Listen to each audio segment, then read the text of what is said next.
వాళ్ళు ఏమన్నా ఒకసారి చూద్దాం, పాస్టర్ ఏమన్నాడు బయట చూద్దాం. మల్లెపూలు అమ్ముకునేవాడు చర్చి ముందు పెట్టాడంట బండి. పాస్టర్ గారు లోపల పోతే చెప్పాడు, ఒక్కడు కూడా కొన్నాడు పోరా అని. ఇంకో చోట పెట్టుకో, మార్కెట్లో పెట్టుకోపో, అక్కడ కొంటారులే కానీ ఇక్కడ కొందరు పో అంటే ఎందుకు కొందరు ఇంతమంది ఆడవాళ్ళు వస్తుంటే కొంటారులే అని పెట్టాడు.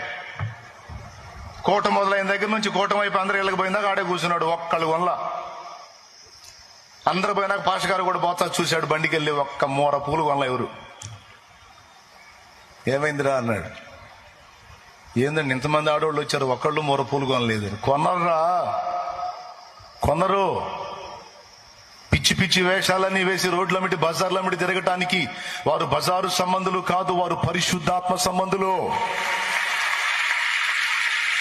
వారు పరిశుద్ధాత్మ సంబంధులు, పరిశుద్ధాత్మను కలిగి ఉన్నవారు, సత్ప్రవర్తన కలిగి ఉన్నవారు, సత్క్రియలు చేయడానికి పిలువబడిన వారు, ఏర్పరచబడిన వారు, ఆయన రక్తము చేత కడగబడిన వారు.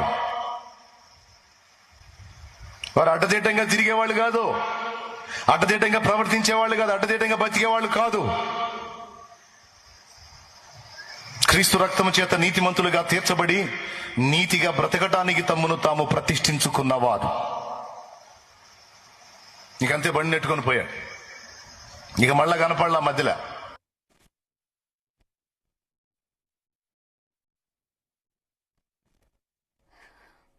రైట్. హిందూ మహిళలను కించపరిచేలా పాస్టర్ శాలింరాజు కామెంట్స్ మనం విన్నాం. దీని గురించి మనం శశిధర్ గారిని అడుగుదాం. శశిధర్ గారు, శశిధర్ గారు అన్మ్యూట్ చేసి మాట్లాడండి సార్.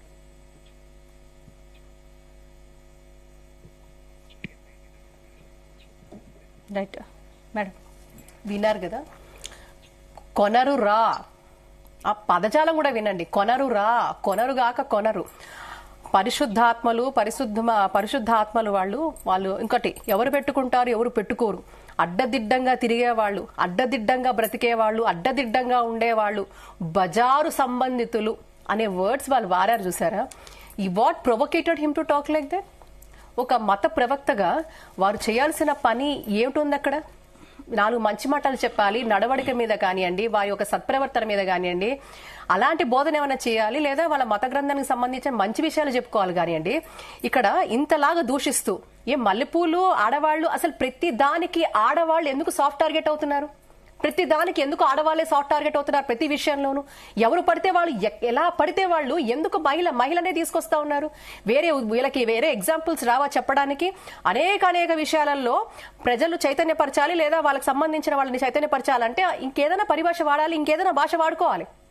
కానీ మహిళలు, పువ్వులు, అసలు ఏ సందర్భం ఉంది అక్కడక్కడ అసలు మాట్లాడడానికి? అంటే పువ్వులు పెట్టుకున్న వాళ్ళు పరిశుద్ధాత్మలు కాదు, పువ్వులు పెట్టుకోలేని వాళ్ళే పరిశుద్ధాత్మలని డిక్లేర్ చేసి జడ్జిమెంటల్ గా మహిళలందరూ, ముస్లింలు కానీ అందరూ పెట్టుకుంటారు, క్రిస్టియన్స్ అందరూ అన్ని రిలీజియన్స్ లో బ్రహ్మాండంగా పెట్టుకుంటారు. గుడికి వెళ్ళాలంటే పూలు పెట్టుకుంటారు, ఫంక్షన్ జరుగుతుంటే శుభకార్యాలకు ఏ శుభకార్యానికైనా పెడతారు. ట్రెడిషనల్ గా మనం భావిస్తాం కదా, దాన్ని అంత కించపరచాల్సిన అసలు అవసరం లేదు. అదే అంటున్నాను. ఇప్పుడు అలాంటి ఇంకా దానికి పైపెచ్చు వాళ్ళకి సమర్థించే వాళ్ళు కూడాను, అంటే ఎటువైపు పోతోంది సమాజం అనిపిస్తుంది ఒకసారి. ఇప్పుడు వాళ్ళకి సంబంధించి, మతానికి సంబంధించి ప్రబోధన చేసుకోవచ్చు, దానికి కన్ఫైన్డ్ నేను చెప్పమంటారా? ఈ దేశంలో మనకు అవుతోంది ఏంటంటే ఎంత దురదృష్టకరం అంటే ఎక్సెసివ్ ఫ్రీడమ్ ఆఫ్ ఇది అవుతోంది. మన ఫ్రీడమ్ ని చాలా దుర్వినియోగపరిచే పరిస్థితే చూస్తా ఉన్నాం. కాన్స్టిట్యూషనల్ రైట్స్ పూర్తిగా ఉల్లంఘించే పరిస్థితిలో మన ఫ్రీడమ్ ఆఫ్ స్పీచ్ ఉంది కదా అని ఎట్లా పడితే అట్లా మాట్లాడతాను. అందుకే ఇక్కడే ఎందుకు మాట్లాడతారు, ఈ దేశంలో ఎందుకు మాట్లాడతారు? మీరు ఒక్కసారి బయట దేశాలకు వెళ్ళి చూడండి. ఇలాంటి మాట్లాడే స్వాతంత్రం అక్కడ ఉందా లేదా మీరు పరీక్షించుకోవచ్చు. ఈ రోజు ఈ దేశంలో మాత్రమే ఎవరు పడితే, ఎలా పడితే, ఎలాగైనా మాట్లాడే ఒక్క హక్కు ఇక్కడే కలుగుతోంది వీళ్ళకి. అంటే ఎవరు అనేవాళ్ళు ఉండరు కదా. ఎవరైనా ఇప్పుడు చాలా మంది ఇదేమో పెద్ద విషయమా, ఇంకా చాలా విషయాలు ఉన్నాయి కదా, ఇది పెద్ద విషయమే ఖచ్చితంగా. అలాంటి విషయాలు అందరినీ కించపరిచారు ఇక్కడ. పెద్ద విషయాలు, అన్ని విషయాలు మేము స్పందిస్తున్నాం, అన్ని విషయాలకి మేము మాట్లాడుతున్నాం. ఇది ఒక స్పందించే విషయం అంటే నేను అదే అడుగుతున్నా. అనేక మంది ఇళ్లలో అమ్మలు ఉన్నారు, అక్కలు ఉన్నారు, భార్య ఉంటుంది, కూతుర్లు ఉంటారు. ఏం పూలు పెట్టుకొని బయటకు వెళ్తే వీళ్ళ దృష్టికోణం ఏమిటి? ఇప్పుడు ఒక మత ప్రవక్త, ఒక రిలీజియస్ ఇన్ఫ్లుయెన్సర్ అంటున్నాను నేను మళ్ళీ ఒక రిలీజియస్ ఇన్ఫ్లుయెన్సర్ అని మాట్లాడుతున్నప్పుడు అనేక మంది ప్రభావితమవుతారే. వారు బయటికి వెళ్ళినప్పుడు పువ్వులు పెట్టుకున్న మహిళలను చూస్తే వాళ్ళు చూసే దృష్టికోణం ఎలా ఉంటుంది? రైట్, వీళ్ళ మాట్లాడతారు. శశిధర్ గారు, సార్ వినబడుతుందా సార్